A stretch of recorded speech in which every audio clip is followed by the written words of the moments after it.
The first step of your abstract name, line, and composition drawing is to take a piece of drawing paper and put your name on that paper as many different times as you can. It can be in cursive, it can be in block letters, it can be in bubble letters, it can be small, it can be large. The lines can be thick, the lines can be thin. You can choose from a variety of Sharpies. There's these super duper fat ones, normal Sharpies, there's like the medium-sized ones, and then there's the itty-bitty skinny Sharpies. You can use any of those Sharpies as many times as you can. Your drawing with your name on it all over might look something like this. So you can see this student, Cheyenne, she put her name on here several times in huge letters, in tiny little letters. There's thin lines, thick lines, all sorts of different examples of her name all over this artwork. This is going to become the basis for your drawing. The ultimate goal of your drawing is to be abstract. You're not really going to be able to see your name. This is mostly just to help you get an idea of where to start, how to come up with abstract imagery. So the first step, fill your drawing paper with your name as many times as you can. The next step to creating your composition is to find a viewfinder. Mine are cut into two sizes for you. You're going to use those viewfinders to pick out an interesting part of your composition.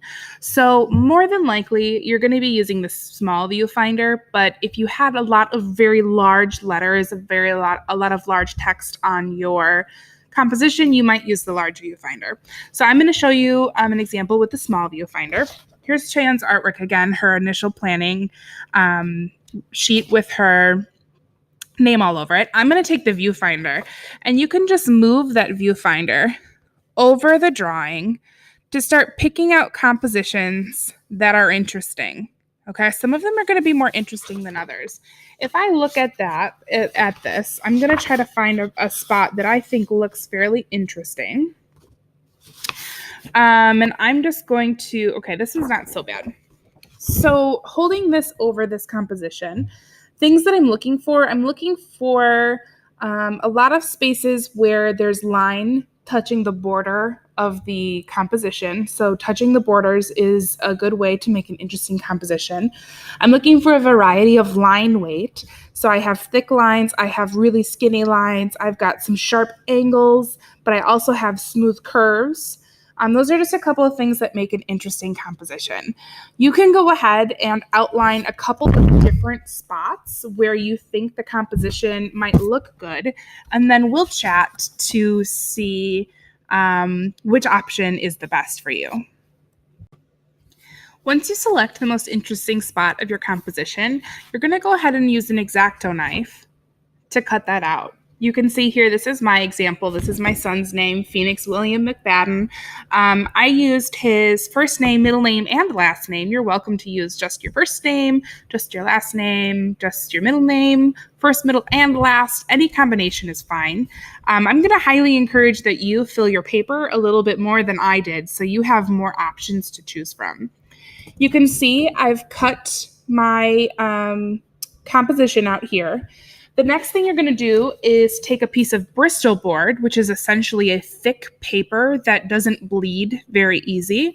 You're going to take one of those sheets of paper, and you're going to take your little tiny composition that you cut out, and you're going to enlarge it onto your drawing paper.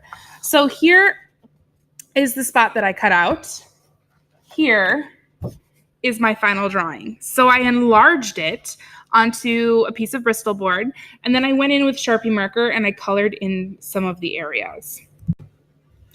Once you've copied over your composition to your final drawing, to your Bristol board, you're going to go ahead and use the Sharpie marker to color in all of the areas that are black in your original composition.